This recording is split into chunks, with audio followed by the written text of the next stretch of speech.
of housekeeping just before we start. If we could all turn our mics on to mute, it just makes the whole process that little bit easier, so that we can hear about Siobhan's work. This is the second in our series of events that we're hosting called SSA Dialogues, Meet the Members, and it's just about engaging a wee bit more with our membership and having a bit of a in-depth look at what our members are doing. So this evening we've got Siobhan Mclaughlin with us, and she's going to take us through some of her practice, and I'm really looking forward to seeing some more of our work. Siobhan. Great. Hi all, thanks for joining. I thought I'd just give you a wee bit of background and then go into the different stages of my research process and work, so that hopefully you can learn a bit more about my practice. Yeah. Can everyone see that okay? Okay. Okay, so I graduated from MA Fine Art at Edinburgh College of Art last year, and since I've been painting whilst curating an exhibition of Alan Davies' work at Dovecot Studios in Edinburgh, and also editing a book of W. Gordon and J. Gordon Smith's art collection. My art practice sits between abstracted landscape and an expanded form of painting. So I'll just go through these kind of different steps of my process. Oops, sorry. So for several years, my work's been centred on my experience of landscape, walking up Arthur's Seat in Edinburgh or climbing the church towers of Venice to draw the city. After a car accident a few years ago, my experience of landscape changed. And since then, I've found a new awareness as I move through the world. Over a year and a half after the accident, I painfully tackled my first Munro, and the feelings, perspective and difficulties specific to climbing Munros in Scotland became the focus of my work. Walking is a significant part of this, enabling an accumulative research process of experiencing and contemplating. Through the sensory experience of walking translated into the physicality of large-scale painting, I try to explore an understanding of my fragile existence and gain a deeper sense of my place in the world. So, walk experience. My recent work is based on drawings and photographs I've taken on walks up and around Lochnagar in the Cairngorms, originally written about in 1945 by poet Nan Shepherd in The Living Mountain. Shepherd's poetic prose has taught me new ways of seeing and approaching the landscape, and that we shouldn't walk up a mountain but into them, thus exploring ourselves as well as them. Her focus on a cumulative experience rather than the peak goal as a way of exploring both our physical and mental capacities is something that I've been contemplating through my research. Through looking at the history of walking, it's given me an understanding into different notions of place, and throughout history, walking's been used in defining personal identity.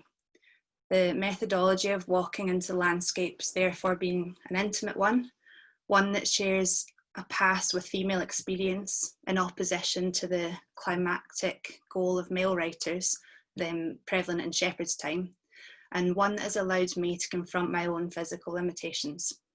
Slowing down physically has allowed me to encounter the nuances of landscape and engage in a more sustained experience.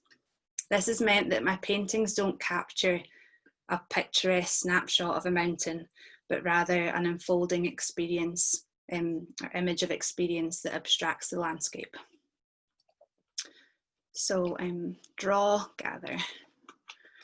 Drawing is in situ is fundamental in my research as a way of gathering information. It captures part of the experience in a different way to photography. The unsteadiness of the line expresses something about the physical experience. In the same way that walking is a repetitive research method of thinking and processing, continuous line drawing allows me to investigate and process my subject matter. Drawing in situ allows me to collect forms from the landscape, amassing visual content which is then reflected back on in the studio. These accumulated forms and lines then feed into my monoprints, which constitute the second phase of my drawing research. They're used as a processing method, allowing me to work out compositions quickly and with energetic line. The smudges and accidental marks capture kind of the rawness of the experience, and the sienna ink echoes the reddish brown dirt of the Cairngorm paths. To develop my drawings further, I decided to experiment with different fabrics and hang them, signifying them as objects rather than sketches lying on the desk. I found it interesting that the drawn line is altered as it traverses the materials, moving from upholstery fabric to canvas and felt. The line disappears at points as it's drawn over a hole in the strange fabric on the left, or becomes soft and blurred over the blue felt. I use the sewn line only to practically connect the materials, but I think it becomes an aesthetic device as it acts as a hard graphic element against the soft line of the pencil, or acts as a compositional device, like in the right hand side piece, as it drags the eye into the piece. The pins act as anchoring points for the materials to fall from. I don't think there's a finesse in this way of hanging, but instead more of a kind of unconstrained, more natural quality to the pieces hanging from the wall. As part of my research, I've been focusing on drawing in a more expanded form. In 2017, I created 2 large drawings that were oil bar and polythene sheeting that formed a tent-like structure as a space for both contemplation and performance. The physicality of working on this scale, particularly with the rawness of the oil bar medium, is something that echoes my experience of landscape. For these big drawings that I then did just last year,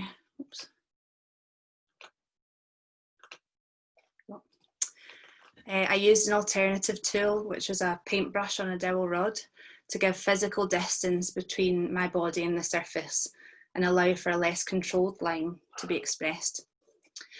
When I'm painting, my experience is one that's often viewed intimately, only with a few inches between my eyes and painted surface or a mixing pot. Whereas in these large expressive drawings, there's a physical distance, yet the process is still completely connected. The physicality of moving around the space, having to reach and bend to create marks, connects me to my subject matter. These drawings are a similar dimension to my large paintings. They act as both works in their own right and as research tools for mapping out and determining compositions. I think in these large works it's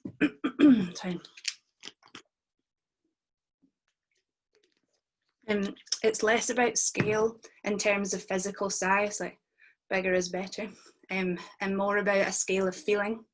I think there's a particular sense of the vastness and awe in being surrounded by an expansive landscape in the glen, or confronted with a huge pile of rocks leading up to the nothingness of a thick grey cloud that just can't be contained to a really small format.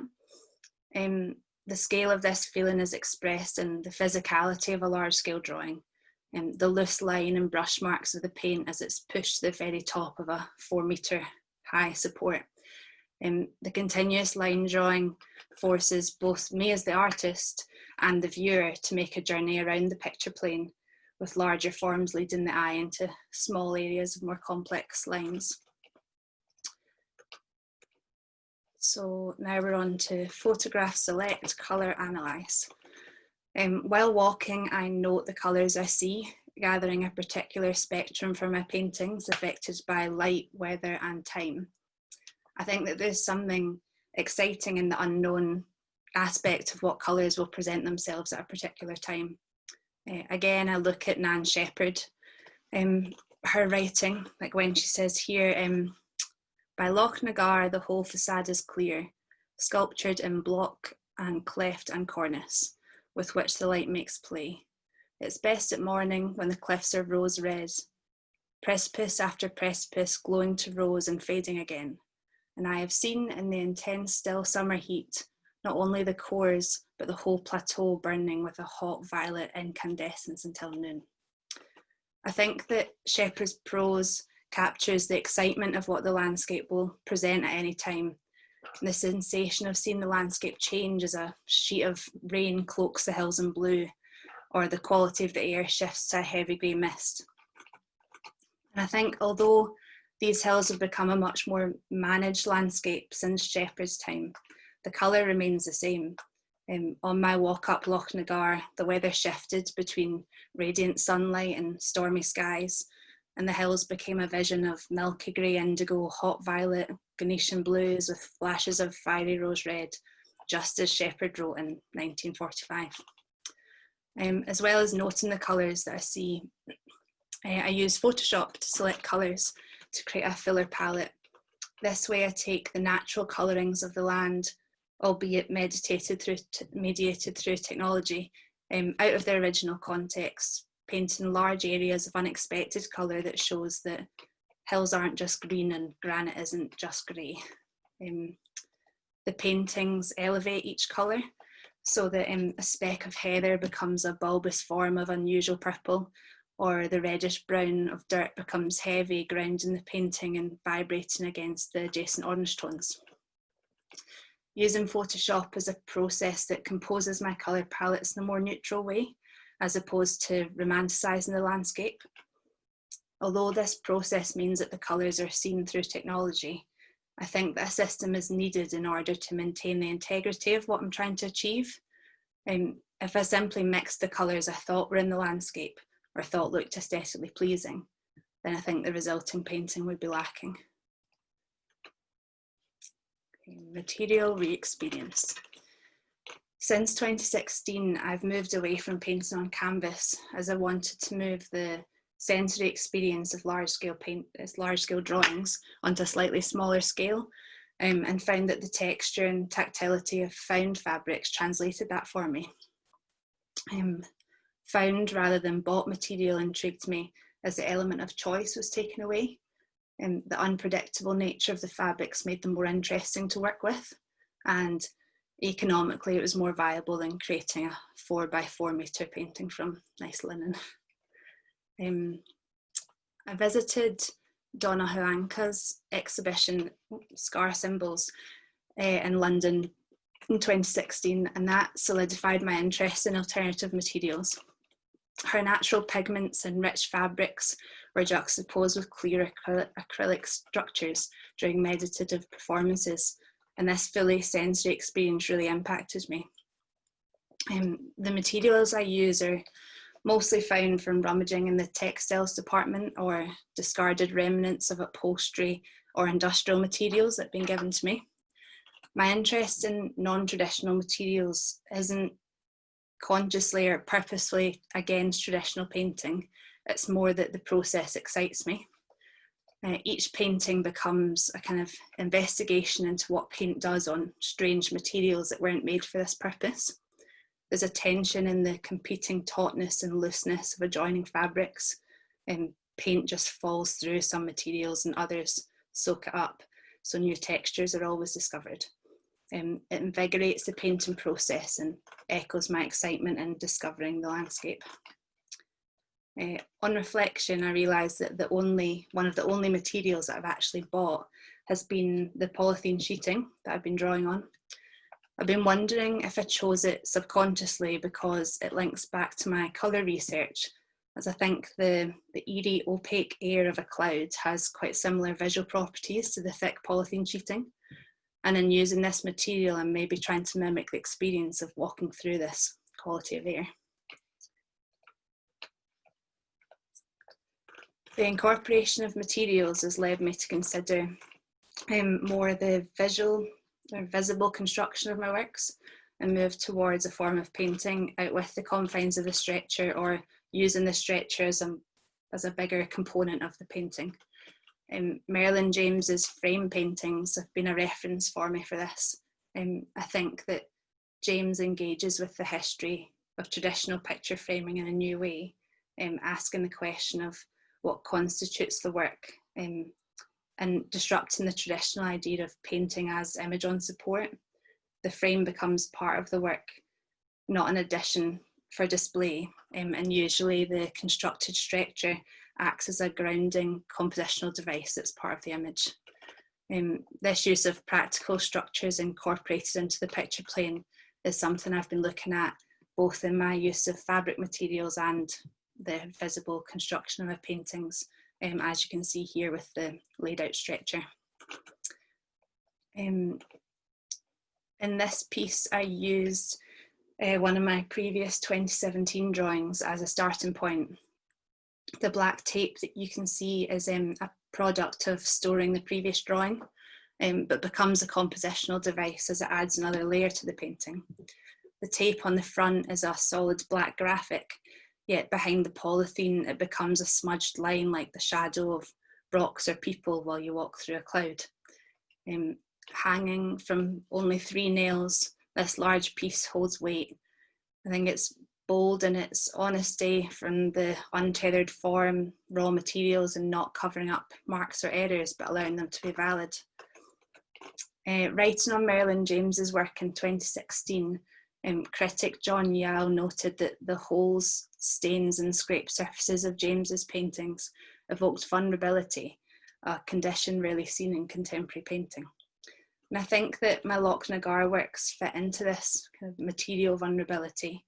But an important distinction for me is that the difficulty in grappling with the painting process doesn't ask for sympathy, but rather displays the strength that exists in the struggle with the painting. Cut and hanging, these pieces embrace this vulnerability. Some of the materials are so thin and puncturable, yet they're not treated lightly or preciously. This thin, semi-transparent fibre material in the top left of the painting has been made solid, while loose threads are allowed to be loose.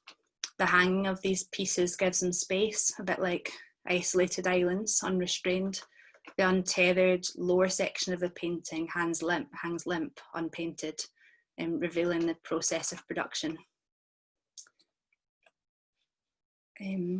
This work shows just a glimpse of the landscape. It's not vast and expansive, but intimate and restful.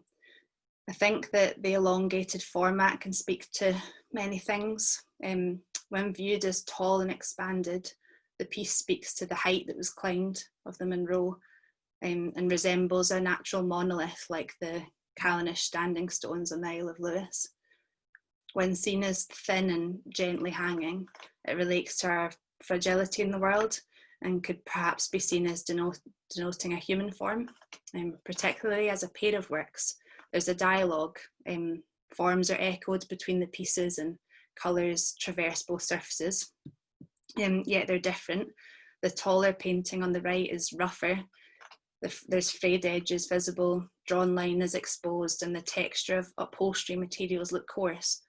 I think this contrast lends a tangibility to the work. The varying textures speak of the wide range of sources, from smooth stone and gritty dirt to soft skin. This Lochnagar piece evokes the central themes of my practice most strongly, I think. It uses dynamic and strong compositional devices to lead the viewer into and around the canvas. I hope that it takes the viewer kind of on a walk into the painting. There's an element of repetition in this piece, in the puncturing of the skin of the material as it's sewn together, the layering of surfaces and the echoed shapes that draw the eye to the semi-transparent centre of the painting.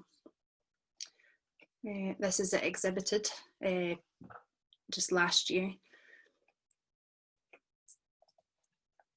And here's another one of my more recent pieces. All of them are, like here, this one's a painting on dust sheet, material that you would use to cover outdoor chairs, polythene and felt. So they're quite interesting materials to paint on. contemplation is a significant part of the painting process in these pieces. From the process of walking and drawing and to sewing the finished piece. I don't think it's a kind of peaceful contemplation like the meditative works of Mark Rothko. It's a kind of different type of contemplation, like a struggle with the mountain and with the necessity to express this in paint and material. In this piece, material is folded over internal stretchers. I'm not sure if you can see my mouse, but just along here there's a kind of internal stretchers that's folded inwards that creates edges within the structure that shift the eye across the painting, whilst layered fabrics create shadow forms beneath the piece. The unfolding of this complex and considered yet precarious nature of production, I think, mirrors the personal, unpredictable and difficult process of walking for me. The exposed frayed edges of the fabric, loose threads and prominent brush marks lay bare the construction of the painting, asking the viewer to contemplate the process of labour. The layers of paint highlight the borders between materials, creating underlying rhythms and currents. The sewn line causes thin strips of untethered fabric to come away from the painting, forming new skins. And I think in this materiality, the tangibility and rawness of the experience of landscape is felt in the painting. And that's it exhibited, and that's me. So yeah, if you have any questions. Thank you very much. So interesting. I particularly liked how you used the colour wheel in Photoshop to select your colour for your palette. Really interesting way of selecting colour. Can I open up the floor to anybody wishing to ask any questions? I might get you to turn your screen off, Siobhan, if that's okay. Yeah. You can see everybody's beautiful faces. Has anyone got any questions they'd like to ask, Siobhan? Yeah, I've got a couple of questions. Your practice is very structured in the form that you draw, you decide exactly what you want to do, you choose the colours in some ways that you want to use, but the end result seems quite spontaneous, and I'm just wondering how much of it is spontaneity and how much is it controlled, because obviously in abstraction, I do abstraction as well, and I tend to use a lot of my mistakes, if you can call it, as a means of me producing the work. And I'm wondering if that's the same with you, because your process seems to be very structured. I think that it is very methodical, kind of in the bare bones of the structure, but at each point there's room for errors and mistakes.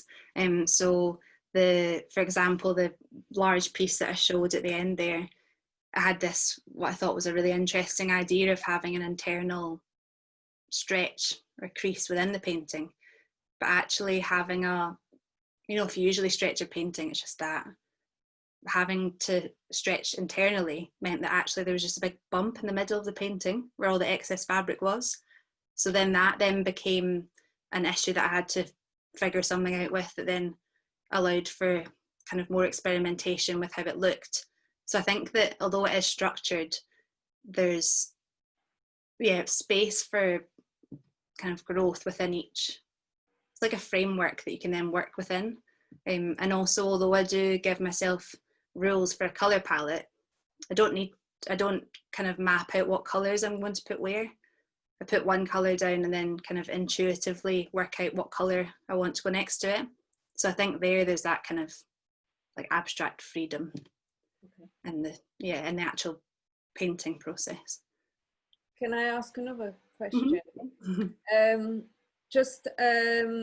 From the use of materials, do you worry from a curating point of view, as a curator that has to keep your work in the future in its perfect conditions. Mm-hmm. Do you ever worry about that? Because obviously the material, for example, acrylic on the polythene, I'm not sure how long that would last. You see what I mean? So Oh, do you think about that when you with the materials, or you don't worry about that? You think, well, that's the curator, he has to deal with that, or she? I think I'm very aware of it. Like the first acrylic on polythene sheeting I did, it's all fallen off now. It just cracks off. But the oil bar has stayed on. Okay. I was, for my dissertation research last year, I went to the Pompidou Centre to analyse one of Sonia Delaunay's paintings. Mm-hmm. And she had worked in, it was in caustic wax paint on laid paper, which was really thin. And there was another one of her works that she'd painted in glue. And both of those works will never be seen on public display ever again because they're just too fragile. And the conservator I was with was cursing her for having these paintings that will just never, they just can't work out what she used to make them, so they can't restore them. So part of me thinks, oh, I should think about that. But then I think it's just about the here and now. It's about I'm excited to see how the paint interacts with the materials. Even when it falls through and I lose a whole bunch of paint because it just goes through the material. Still just think it's an interesting exploration. Yeah, I mean, obviously it's not the artist's responsibility in the end. It's, you know, if the museum or the gallery decides to take your work or buy it, then in the end it's up to them to make sure that they keep it in perfect condition. Yeah. But it's just an interesting thing to find out whether you ever worry about it. Yeah, I do agree, and maybe I should think about it more. I hope it doesn't stop any museums purchasing my work. But I try not to think about it too much because I feel like thinking about the longevity and, you know, will it get into museums just then inhibits the creativity now, I think. Yeah. Okay, thank you. Anyone else got any questions? Can I follow up on your question to Siobhan about the interaction between Photoshop and actually creating the colors that you've selected with Photoshop using pigments?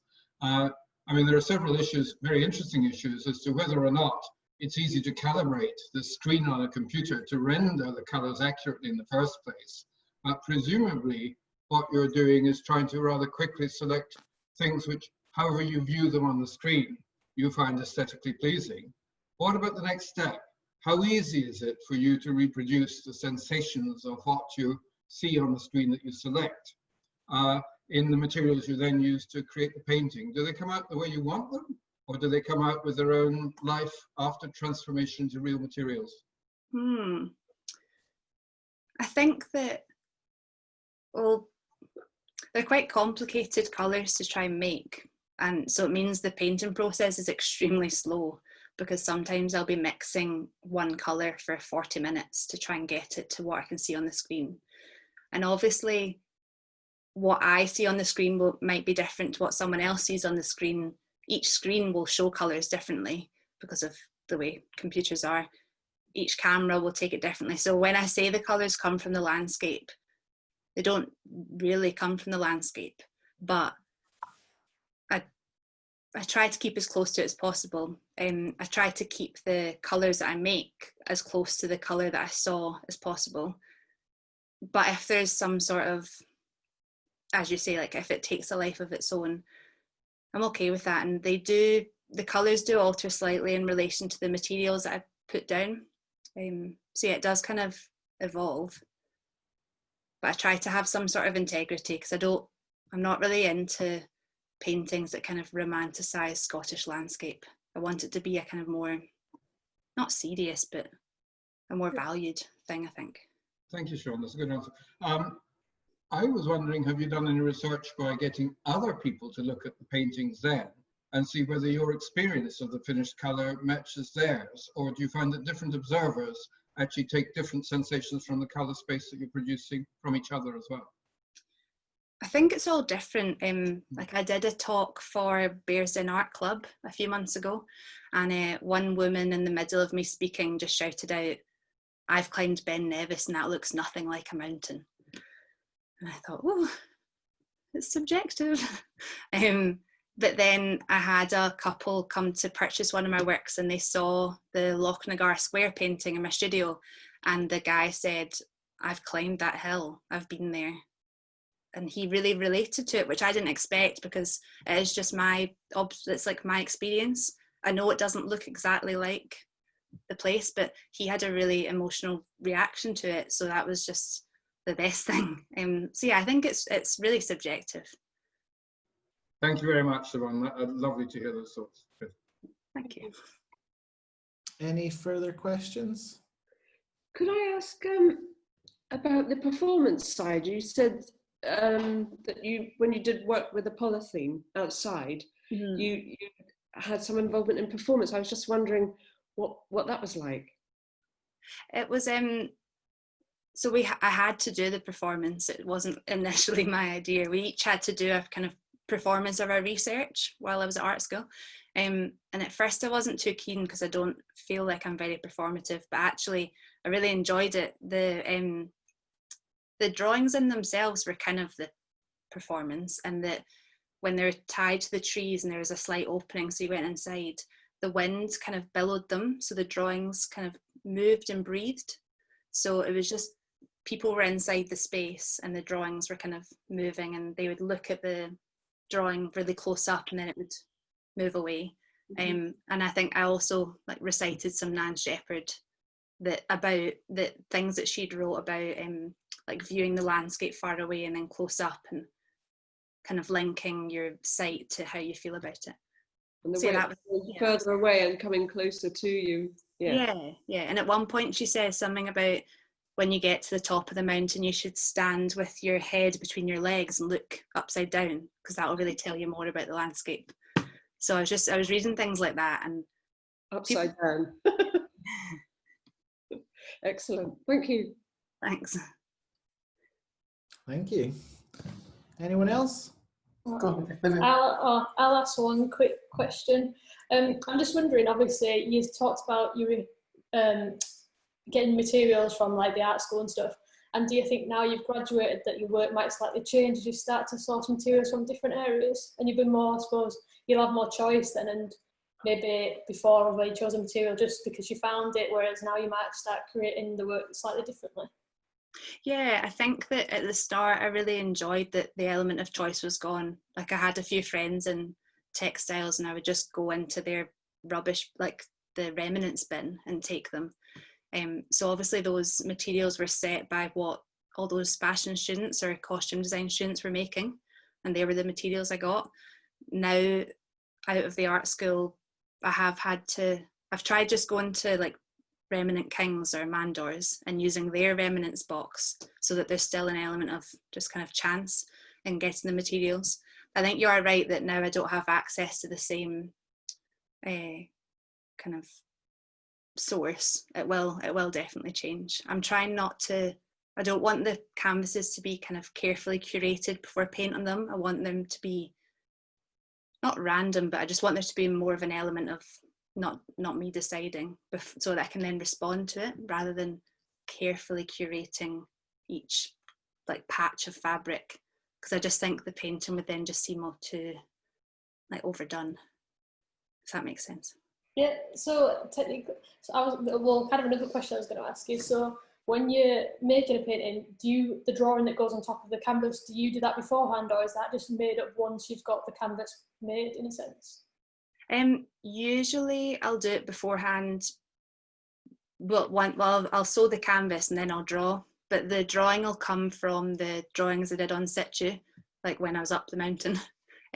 So it always comes from that base, and then usually I'll look back at the photographs that I took at the same time as doing the drawing in situ. So it varies, but yeah, usually, especially if it's a big piece, I don't usually just do the drawing from nowhere, because I like to know it's not going to be a disaster. Because I think in these paintings, a lot of the like the raw materials left. So whatever I put on the canvas in terms of drawing stays there and will be visible. So I do want to make sure that it's a good composition, I think. Yeah. That's fair enough. Thank you. Thanks. Duncan?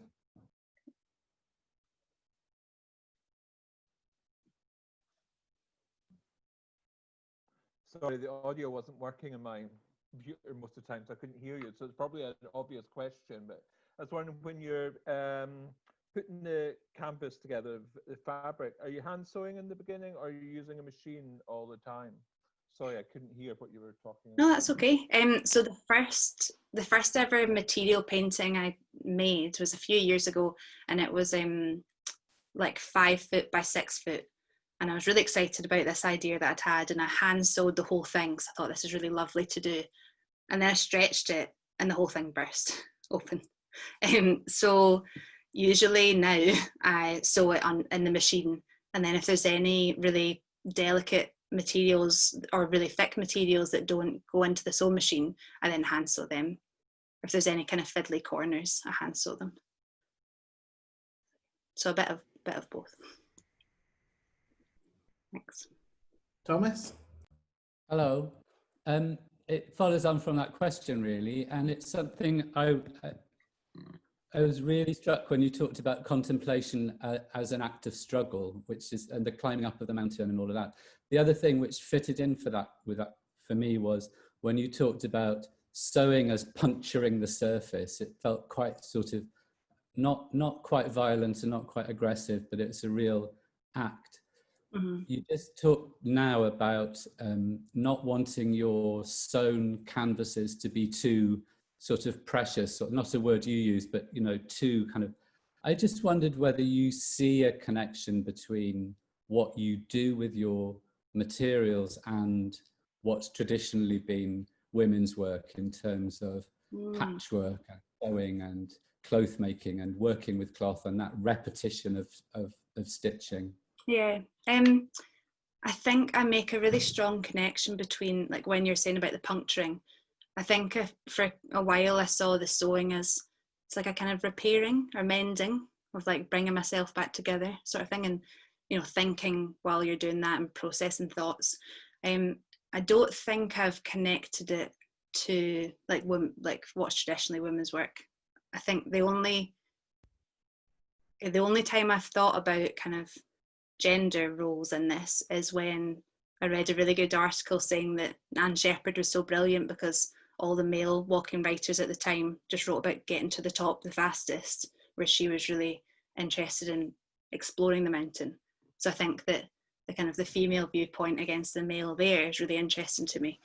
And I quite like that as a woman I can make these really big paintings that maybe you like traditionally would be a bit like a man's history painting type thing. But no, I don't really think about the sewing as like inherently female, but I do think of it as a kind of repairing or mending.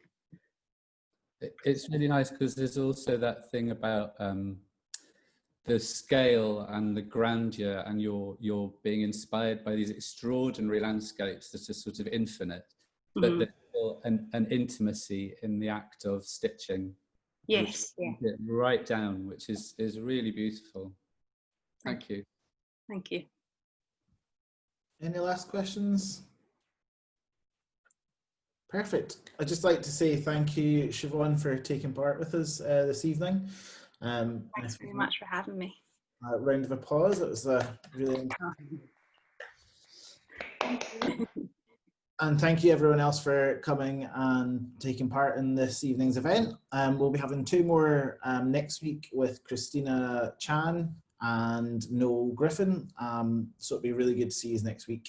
But thanks again, Siobhan, for a really informative talk. Yeah, thank you. If anyone else has any other questions, feel free to give me a message on Instagram or whatever. Thanks very much for listening. No problem. Thank you very much. Thank you. Bye. Bye. Bye.